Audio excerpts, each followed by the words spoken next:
Hello, my beloved kids. How are you today? Hopefully that you are fine today. Welcome to my channel with me, Mem Ika. Okay, in this nice occasion, I would like to discuss about chapter 9 that will discuss about proverb and riddle. Before we discuss about proverb and riddle deeply, it is better if we have to understand what are the chapter's goals. The first chapter goal is to understand proverb and riddle. The second chapter's goal is to understand about social function. The third is to understand about the text structure. The fourth is to understand about what is the language features. The fifth, we are going to discuss about kinds of proverbs. The last discussion will be about how to compare the used English and Indonesian proverb and riddle. Okay, my beloved kids, now let us try to discuss one by one.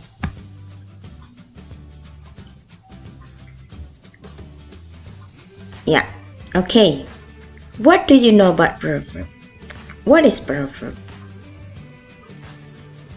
A proverb is a simple and concrete saying popularly known and repeated, which expresses a truth based on common sense or practical experience of humanity. They are often metaphorical. A proverb can be said in bahasa Indonesia as peribahasa. A proverb adalah sebuah perkataan yang simple, konkret, yang sering diucapkan dan sudah sangat diketahui, yang mengungkapkan tentang kebenaran berdasarkan pada akal sehat, serta merupakan pengalaman kemanusiaan yang praktis. Proverb biasanya dalam bentuk metaforis, atau perumpamaan. Okay, now let's go on.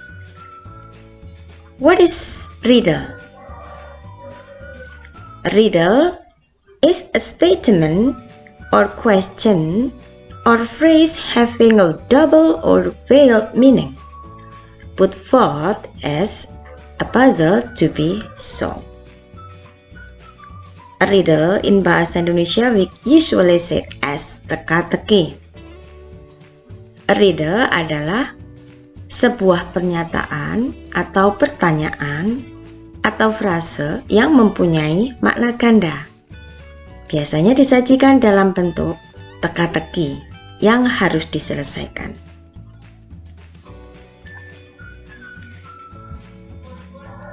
Okay. Next, in order to make us understand about proverb and riddle, let us try to see the example for each. The first is proverb. The first is the man is an island. Manusia itu adalah sebuah pulau. The second one, there is no smoke without fire. Tidak ada asap tanpa api. The third is the early bird catches the worm. Burung yang terbang lebih awal akan memperoleh banyak ulat. A friend in it is a friend indeed. Seorang teman yang baik adalah teman yang ada setiap saat kita membutuhkan. Okay, now let's go on to the example of riddle. The first example, the maker doesn't need it. The buyer doesn't use it. The user uses it without knowing. What is it? The answer is a coffin. Pembuatnya tidak membutuhkannya. Pembelinya tidak menggunakannya. Penggunanya menggunakannya tanpa mengetahuinya. Apakah itu? Itu adalah peti mati. The second example is, the more of them you take, the more you leave behind. What are they? The answer is footsteps. Semakin banyak kamu mengambilnya, semakin banyak kamu tertinggal. Apakah itu? Yaitu footsteps atau langkah kaki.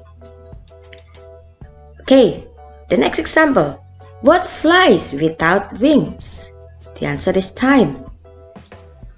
Apa yang terbang tanpa sayap? Yaitu waktu. The fourth example is, what is full of holes but still holds water? The answer is sponge. Apa yang penuh dengan lubang tetapi masih bisa menyimpan air, yaitu sponge. Okay, what about our lesson today? Is it interesting? Okay, now let's go on to the next discussion.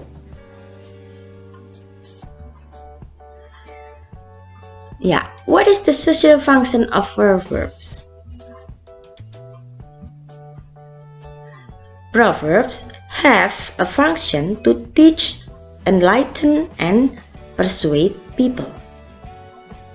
Peribahasa mempunyai fungsi untuk mengajarkan, memberikan pencerahan, dan mempengaruhi orang lain.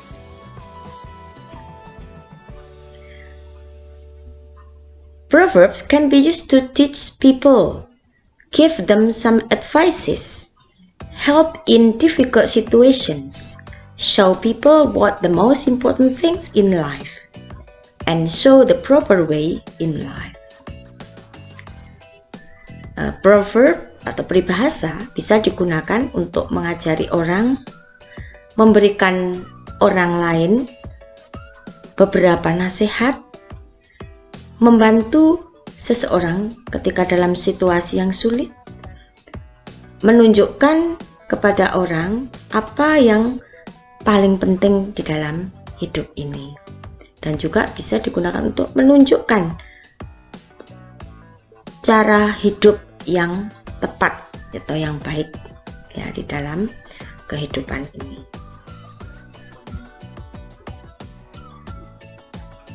Dan the third social function is, proverbs are very often used in personal interaction. Peribahasa sering digunakan di dalam interaksi pribadi. Proverb can also be used to mock someone or criticize. Peribahasa bisa juga digunakan untuk mengkritisi seseorang. Okay, so far, can you understand well about my explanation? Okay, now let us go on to the next discussion about social function of riddles. Riddles can be great brain busters or conversation starters to get you think. Riddle games have been played since times and are still being played today. Riddles atau teka-teki bisa menjadi pemicu yang luar biasa terhadap otak kita, atau menjadi percakapan awal untuk mengajak kita berpikir. Permainan di dalam teka-teki sudah dimainkan sejak beberapa waktu yang lalu dan masih tetap dimainkan sampai hari ini. Riddles teach logic about the social and cultural environment, social norms, history, biology, and much more.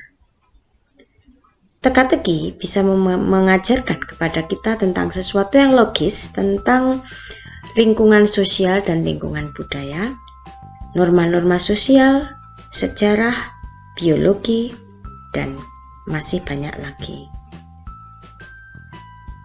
Riddles can help in memory training for children as they are expected and encouraged to remember the correct answers to the riddles. Teka-teki bisa juga membantu kepada pelatihan otak pada anak-anak dan diharapkan juga dimotivasi untuk mengingat jawaban yang benar terhadap teka-teki yang diberikan. Teka-teki bisa juga digunakan untuk memperkenalkan berbagai macam kosakata. Okay, now let us go on to the next discussion that is about the text structure. The text structure of Proverbs. Proverbs are often from clusters that share a common structure.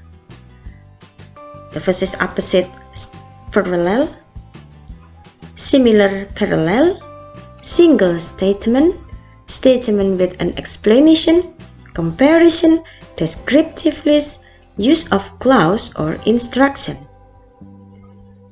Peribahasa sering berasal dari kelompok atau gugus yang membagikan struktur kalimat yang sederhana atau biasa. Antara lain, berupa kalimat yang menggunakan dalam bentuk lawan kata. Atau yang berikutnya, similar, parallel, itu adalah kalimat yang sama. Single statement, pernyataan tunggal. Statement with an explanation, pernyataan dengan penjelasan. Comparison, perbandingan. Descriptive list, daftar deskriptif. Use of clause or instruction, penggunaan klausa atau instruksi. Okay, now let's go on to the next text structure, that is riddle. Riddle have no form set. Riddle atau teka-teki tidak mempunyai peraturan atau pola yang khusus, bentuk pola yang khusus. Riddles can be a question with a quick witty answer. Riddle dapat berupa pertanyaan dengan jawaban yang singkat dan cepat. Yang berikutnya, riddles can be a sentence that makes us have a sudden realization. Riddles bisa dalam bentuk sebuah kalimat yang membuat kita untuk memberikan jawaban ataupun realisasi yang mendadak atau cepat. Riddles can be words that rhyme with a word in a riddle's answer. Riddle bisa dalam bentuk kata-kata dengan ritme yang merupakan kata yang ada di dalam jawaban teka-teki tersebut. Riddles can be other words and phrases that use the funny part of an answer. Riddle bisa berupa kata lain ataupun frase yang lain yang menggunakan bagian penting dari jawaban. Okay, is it clear for you? Yeah, okay, now let's go on to the next discussion. That is the language features of Proverbs. Yeah. Proverbs use figurative language. We have analyzed what is the literal meaning in it. Peribahasa menggunakan bahasa kiasan. Biasanya kita menganalisa apa yang ada di dalam peribahasa tersebut. Makna harfiah apa yang ada di dalam peribahasa tersebut. And the next riddle, the language features of riddle.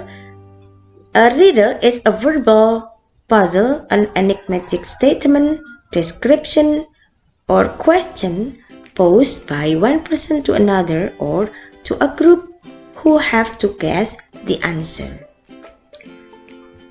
Riddle atau teka-teki merupakan teka-teki yang disampaikan secara lisan dengan pernyataan yang sederhana, singkat, deskripsi, ataupun question, pertanyaan yang disampaikan oleh seseorang kepada orang lain atau kepada kelompok tertentu di mana mereka harus menebak jawabannya. Okay. Next, some riddles use pronoun I, even though the word that should be guessed is a thing. Di beberapa riddle menggunakan kata ganti I, saya, walaupun kata yang seharusnya ditebak itu adalah benda. For example, contohnya, take off my skin, I won't cry, but you will. What am I? The answer is an onion. Contohnya, kupas kulitku, aku tidak akan menangis, tapi kamu yang akan menangis. Apakah saya? Jawabannya adalah bawang merah. Okay, is it interesting for you? Okay, now let's go on. Now let us discuss about kinds of proverb. Number 1 is aphorism or pepatah. This proverb offers advice. Proverb ini memberikan nasihat. Example, don't go too far in small. Persoalan kecil jangan dibesar-besarkan. Number 2, parable atau perumpamaan. That has a moral lesson and has a parable. Parabel ini mempunyai pesan moral di dalamnya. The example, contohnya, to carry coals to Newcastle. Bagai membuang garam ke laut. Number 3, slogan or pimeo. This proverb gives spirit or motivation. Slogan atau pimeo di sini memberikan semangat ataupun motivasi. The example, early bird gets worm. Tuhan akan memberikan rezeki kepada makhluknya yang lebih dahulu bangun. And then number 4, idiom. It is a phrase that has group of words with a different meaning from the meaning of all the individual words.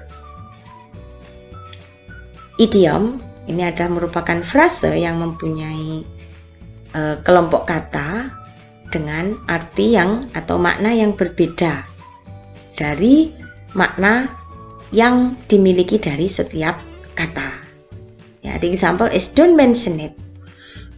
It has the same meaning as you are welcome.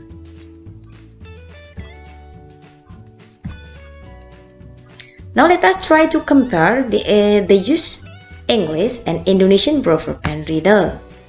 Every country has its own proverbs. There are some similar proverbs, but many proverbs can be very different because distinct cultural values. Now let us see the English proverb. Out of sight, out of mind. In Indonesian, we have tak kenal maka tak sayang. Another English verb, look before you leap. We also have in bahasa Indonesia, that is sesaat kemudian tak berguna. Okay, my beloved kids, I think that's all for my explanation. That's all for the lesson today. Hopefully that you are enjoying with my video, and see you on the next video. Practice makes perfect. And don't forget to like, comment, and subscribe. Bye-bye.